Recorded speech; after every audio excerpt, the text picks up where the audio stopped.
Naam, sadakta mpenzi mtazamaji popote ulipo na karibu. Ni tarehe 12 mwezi wa 12 vile vile mwaka 2023. Ungana nami kutoka mwanzo hadi tamati mwa habari hizi. Mimi ni Saddam Mubballe, na tukienda moja kwa moja hadi habari yetu ya kwanza ni kwamba idara ya barabara na mifereji ya maji ya mji mkuu wa Kampala imeanza ziara muhimu ya kutengeneza barabara katika jiji kuu la Kampala ili kutathmini hali ya maendeleo ya barabara, kujiandaa kwa mkutano ujao wa Non-Aligned Movement na G77 iliyopangwa kufanyika mapema mwaka ujao. Naibu mkurugenzi wa barabara na mifereji ya miji ya Kampala, Morris Kayanya, anasema kwamba maendeleo ya kazi hizo kwa sasa imefikia 60%.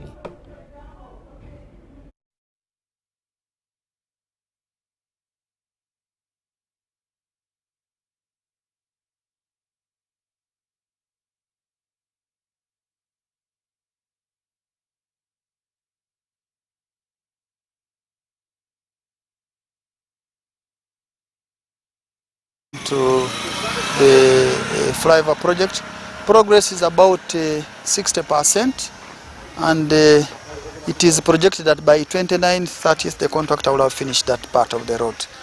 It has been laid a bit by relocation of some water utilities, about 200 meters on one of the sides of the road, and the drainage improvement, but we anticipate that by 30th of December we should have finished.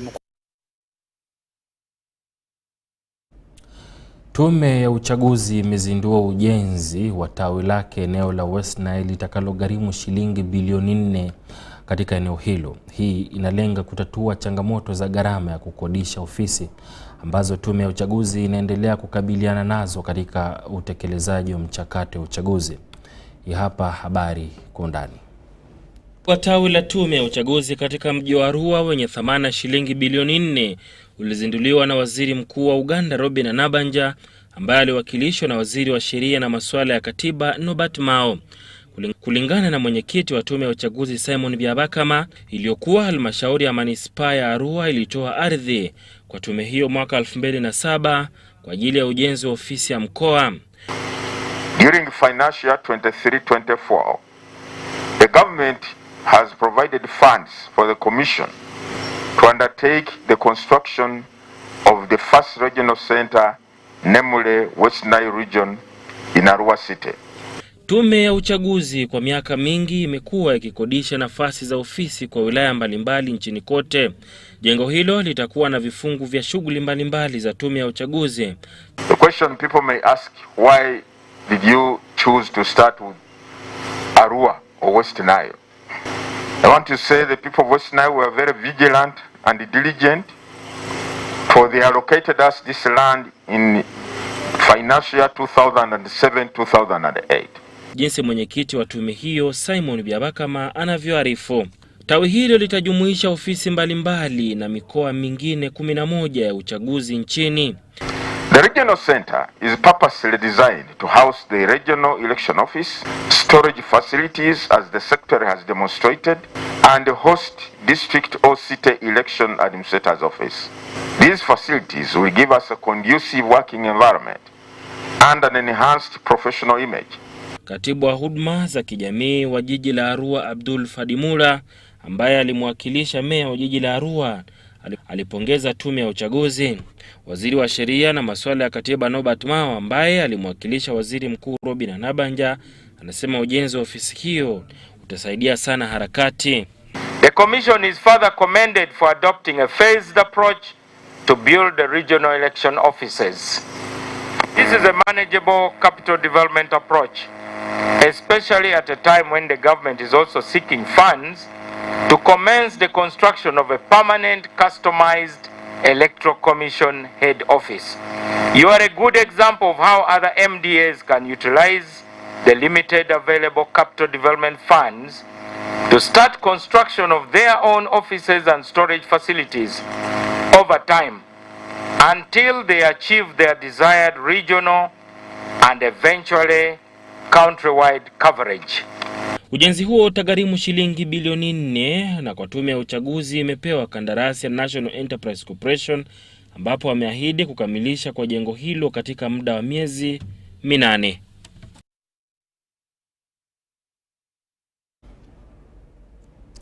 Watu wanaoishi na ulemavu wameomba serikali kutekeleza kuwa jumuishi katika kupanga mipango ya mifumo na miradi nchini. Watu hao walisema hayo wakati wa mdahalo wa washikadau ili kujikita katika makabiliano au kukabiliana na changamoto zinazowakabili watu wenye ulemavu katika jumuiya ya wakimbizi na waliohama zilizoandaliwa na Baraza la Wakimbizi la Norway NRC. Mwandishi habari wetu alikuwa amekita hema maeneo hayo na kutuandalia habari ifuatayo. Tunasherehekea sikukuu ya walemavu ulimwenguni pote, na tunaongelea sana sana namna gani mlemavu anapaswa shirikishwa kwa kila mipangilio inayohusika na mlemavu. Siamini kama wewe kama mtu mzima hauna ulemavu yoyote unaweza kamata mipango fulani kunihusu, ijapokuwa hujui changamoto ninazopitia. Mimi mwenyewe najua changamoto ninazopitia na najua namna gani naweza changamoto hizi zinaweza tatuliwa. Lakini kama haunifikie uniulize changamoto gani mnapitia kama walemavu, ama tunaweza tatua hizi changamoto namna gani, hawezi elewa kitu gani utafanya kusaidia mlemavu. Kwa hiyo tunaomba wakati mnakuwa na mpangilio fulani, wakati mnakuwa na project fulani za kuhusu walemavu, afadhali njoo mtuulize shida tunazopitia na namna gani mnataka zitatuliwe. Kwa mfano, wakati ya wakimbizi tunapoletwa kambini za wakimbizi, tunawekwa ngambo moja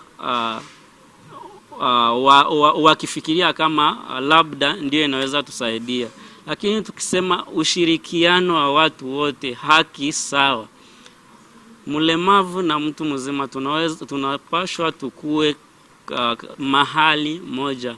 Kwa mfano, kama tunaweka mahali moja kama walemavu, kitokea shida hakuna mtu ambaye anaweza saidia mwenzake. Lakini kama tunachangana na wengine, mmoja atasaidia mwenzake. Na ya zaidi katika fasi ambao wakimbizi wanaishi ama makampi tofauti, wakimbizi wananyimwa haki tofauti, kama haki ya kupata kazi.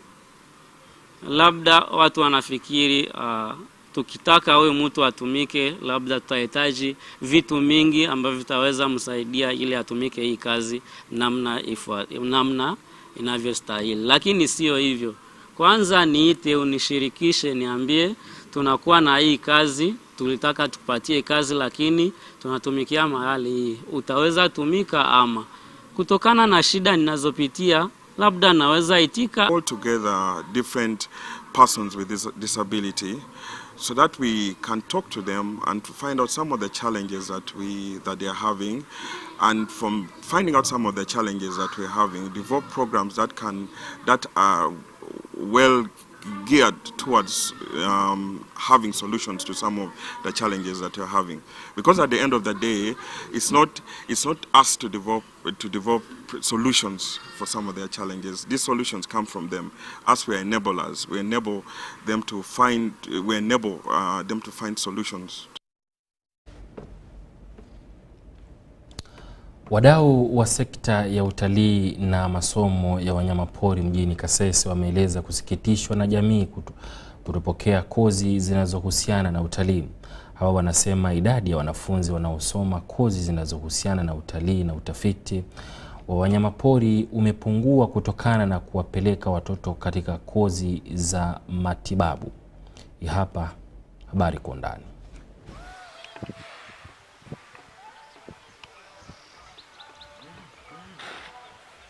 To us, what do we offer? You know, you may not even bother to know about those courses, but when you send, today is a day we as the institute, we have decided to get out of the... Well, this is a public institution, and I think the only one in the country of its nature, which does a little bit of a difference between other colleges, because they train more than giving academic.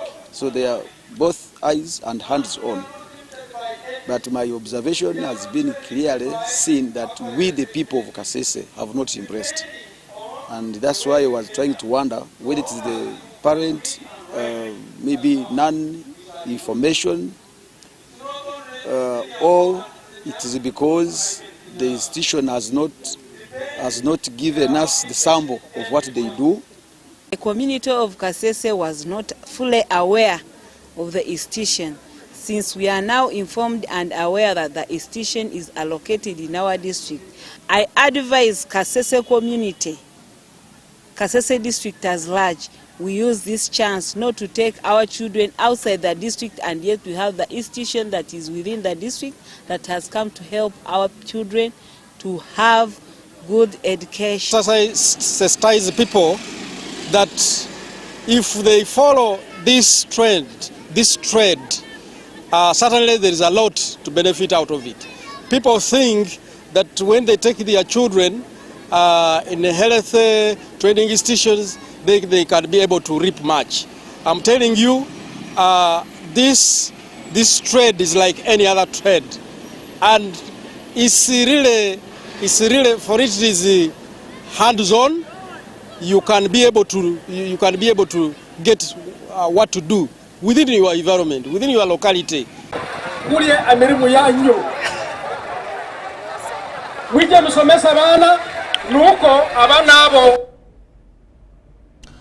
Kwa msaada kutoka kwa mfuko wa udhamini wa Ulaya kupitia shirika la maendeleo la Ubelgiji, Annabel Odokan's Uganda imeanza kutoa ujuzi kwa wakimbizi katika makazi ya wakimbizi ya Biribidi na ujuzi wa kuajiriwa ili kuziba mapengo ya umaskini na uhaba wa chakula.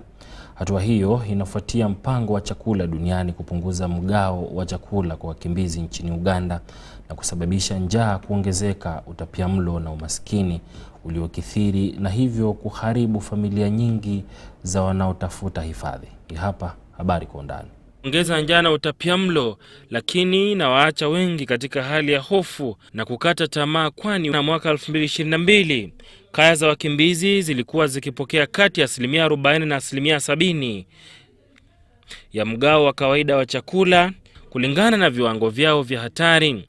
Hata hivyo, kupunguzwa kwa chakula hivi majuzi kuna maanisha kwamba wakimbizi wote wanapokea kile ambacho mpango wa chakula duniani unakiita mgao wa kimsingi wa chakula. Hii sio tu kuongeza njaa na utapiamlo, lakini inawaacha wengi katika hali ya hofu na kukata tamaa, kwani wengi hawana ajira. The issues of unemployment are not only here in the settlement, they are not only in Ubc district, not in West Nile, not only in Uganda, but a global issue that needs the attention of everyone. Lakini shukrani kwa Educans Uganda na washirika, sasa kuna sababu ya kutabasamu. The food ration has been reduced, and that means that refugees have to work to get food, and also we are moving now from humanitarian to development. So these have to go hand in hand. So by empowering the youth, the refugee youth, they'll get the skills that can help them increase on their income, both in country here, but also when they go back to South Sudan. Mkurugenzi wa shirika la Educans Uganda, Pamela Kethon, anasema wakimbizi 400 wameandikishwa na kuwekwa upya kama njia ya kushughulikia changamoto za sasa za wakimbizi katika makazi ya wakimbizi ya Biribidi. Hii ni chini ya mradi wa kubadilisha mchezo na ujuzi wa kuajiriwa. This is a non-formal vocation, what we call the vocational education. They are then placed with the private sector to experience real work life. We are graduating them out of the learning phase. They are now going into the implementation, setting up businesses. Maafisa wa misaada ya kibinadamu walihusisha kupunguzwa kwa chakula kwa hivi punde na ushindani wa rasilimali, na mashirika mengi sasa yanarekebisha mbinu ya mzozo wa wakimbizi kutoka kwa misaada hadi mipango ya maendeleo. Private sector to be involved. Why we do that is to ensure that the funds are well managed by the NGOs, and then the training providers, which is mostly VTIs, and they're always certified to offer training but also do assessment. I would like to say that this is the approach that we should now even embrace in our vocational skills training mainstream systems, not only on a project-based facilitated training. I wish also thank the administration of Lokopio Technical Institute, together with the implementing partners, for looking into the plight of our people and considering this kind of training, which will create more opportunities, especially jobs for the youth. Edukans Uganda pamoja na serikali ya mtaa ya wilaya ya Yumbe, ofisi ya waziri mkuu na taasisi ya kiufundi ya Lokopio Hills wamezindua mradi huu wa Yumbe Game Changers. Most times our dear partners train young persons in the district, both in the refugee and host community, very nicely like this. But when you are given startup kits, you end up selling these startup kits. You make us to go backwards. Please, today, our graduates trained by Educan, you are going home when you are given these startup kits. Do not temper. These are your skills for life. Go and transform that home you came from. Go and transform the way you eat in your home by this skill you have acquired. Wengi wa wahitimu wa mradi wa Game Changers wanashukuru kwamba hii tayari imewatia moyo katika maisha bora. I got the skill and I'm working. I'm even making money. As I'm speaking, I have evidence the windows and doors which are fabricated, which I'm making money from it. Did solar, but the good thing I've seen from solar, I know that these hard trainings is only for men. Uganda ni nyumbani kwa zaidi ya wakimbizi milioni 1.5 kutoka mataifa mbalimbali katika ukanda wa maziwa makuu. Naam, habari hiyo kwanza inatupeleka katika mapumziko. Tunarejea na habari zaidi, usiondoke.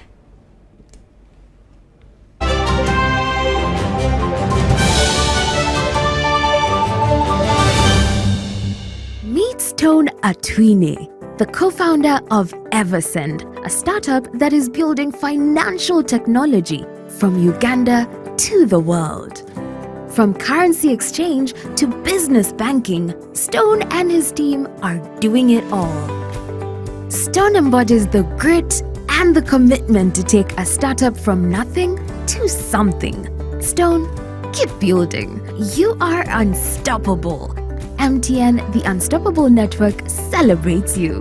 Download the Eversend app or visit eversend.com, and together, let's support Ugandans like Stone who are driving our country's unstoppable progress.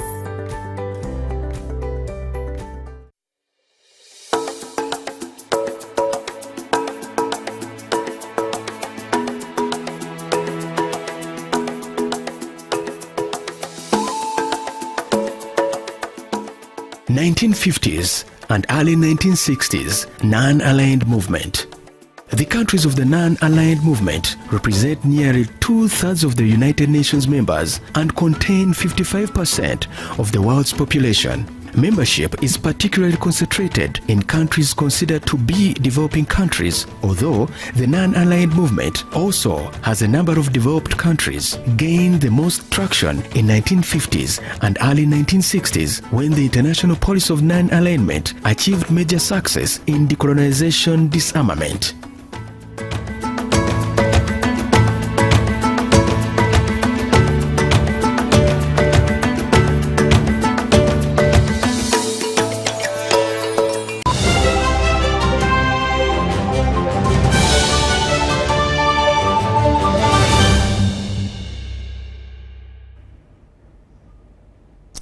Naam, shukrani sana.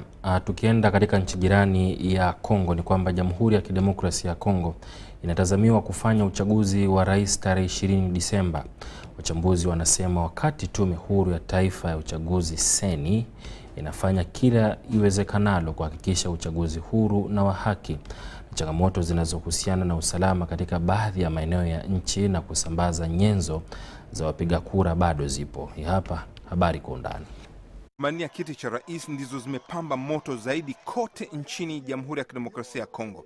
Rais Felix Tshisekedi anagombania tena kiti chake kwa mhula wa pili. Alianzisha kampeni yake kwa kuwataka wafuasi wake kumwamini.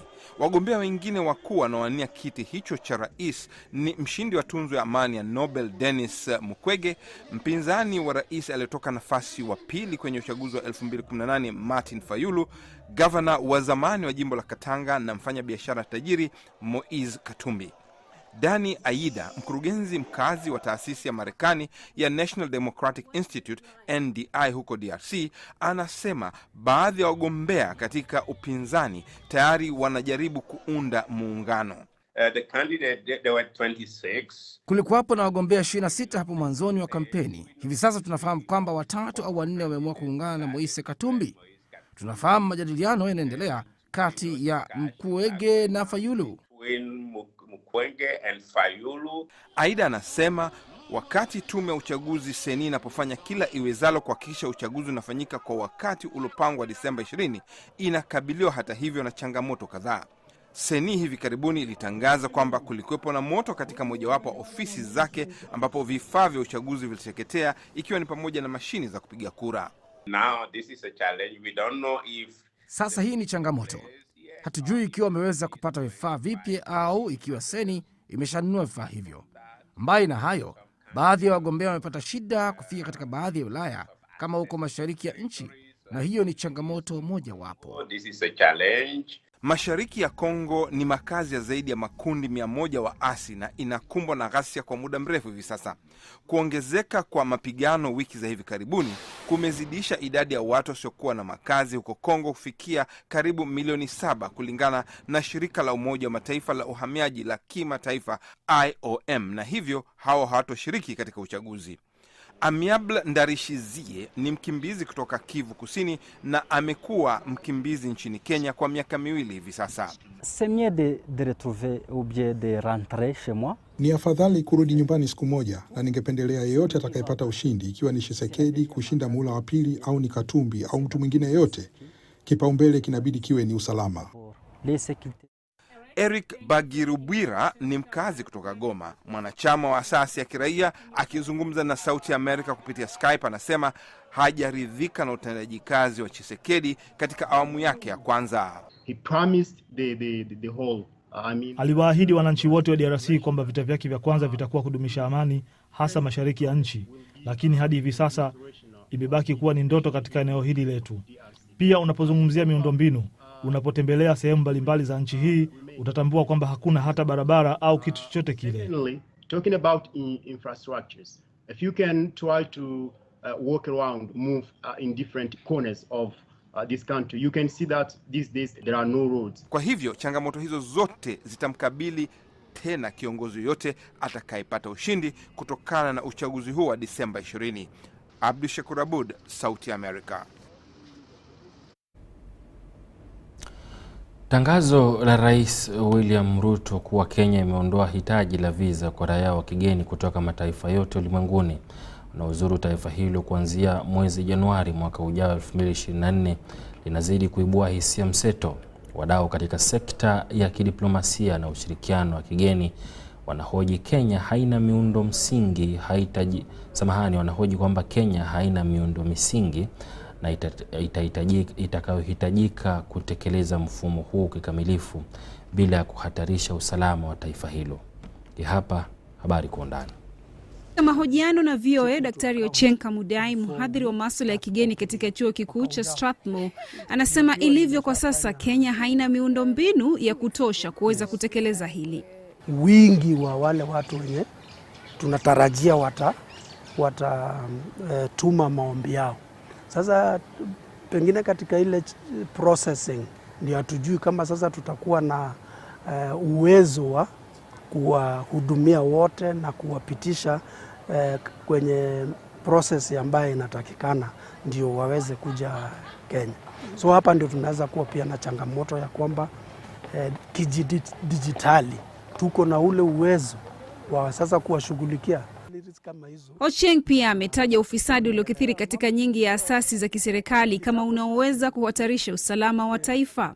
Kuna ufisadi mwingi Kenya. Sasa wale wametuma kielektroniki, unaweza pata watu watakuwa wanawapitisha bila kufanya ule uchunguzi ambao unahitajika, kufanya ile due diligence ambayo inahitajika ili mtu aweze kuingia nchini Kenya.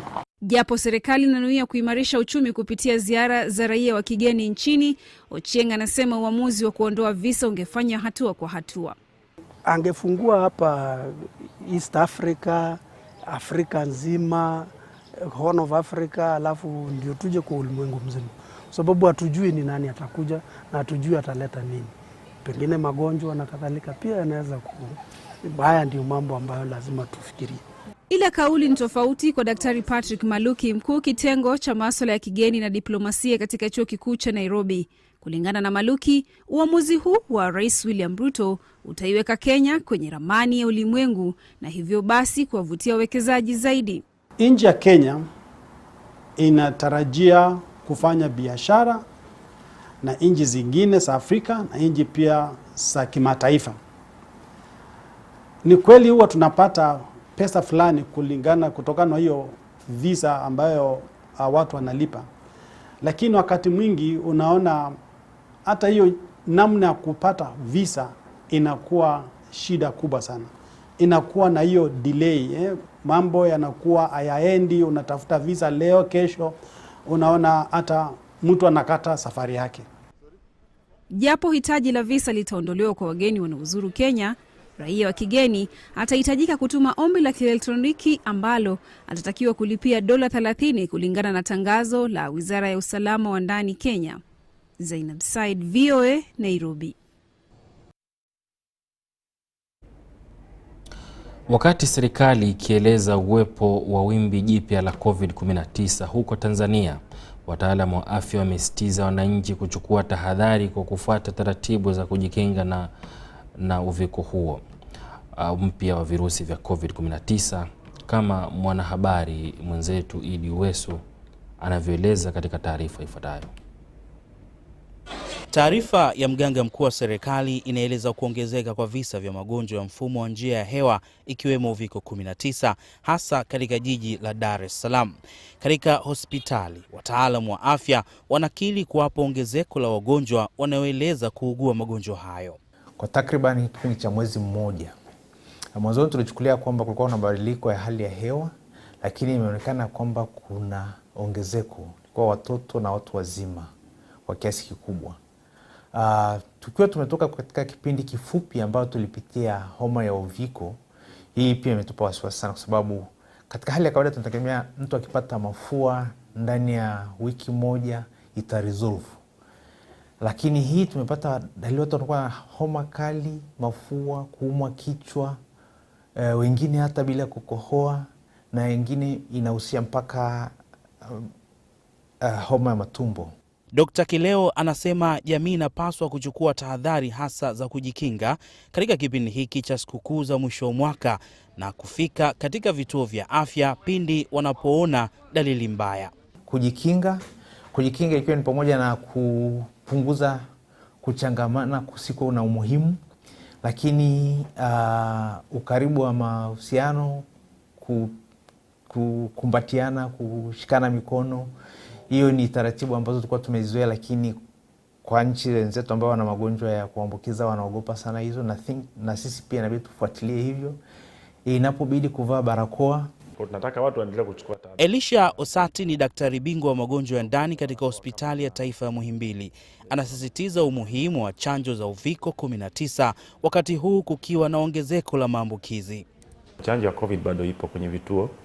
Ukaenda kuomba chanjo kwa sababu tunajua hizi chanjo zinasaidia, lakini unatakiwa ufanye boost, yani uziongezee nguvu kama ilivyokuwa chanjo zingine.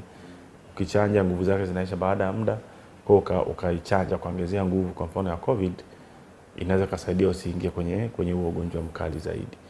Pamoja na Watanzania kutakiwa kuchukua hatua za kujikinga dhidi ya uviko 19, lakini wataalam pamoja na serikali imeendelea kusisitiza umuhimu wa Watanzania kwa wale ambao hawajapata chanjo ya uviko 19 kufanya hivyo, na wale ambao wamepata dozi ya kwanza kuenda kwa ajili ya kukamilisha dozi ya pili ili kujenga kinga zaidi dhidi ya uviko 19.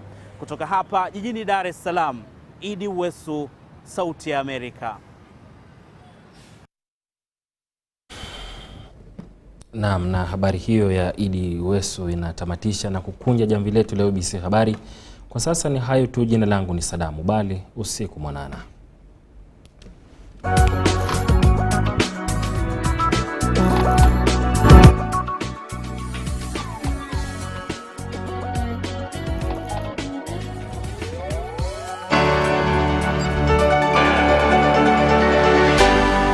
UBC, inspiring Uganda.